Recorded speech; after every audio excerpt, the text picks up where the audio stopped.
In this video, I will be teaching you how to prompt realistic human motion in Kling AI Video Generator.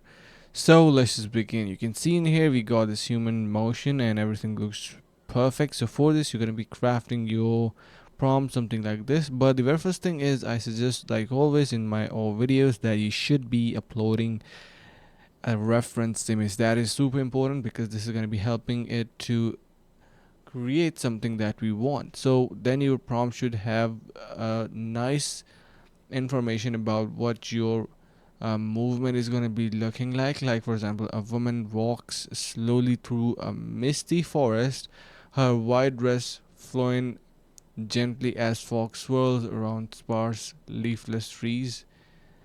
The camera follows her movements while maintaining the same serene, mystical atmosphere. So this is the prompt that can get you realistic human motion in Kling AI. I hope you are going to be trying this. Thank you so much for watching.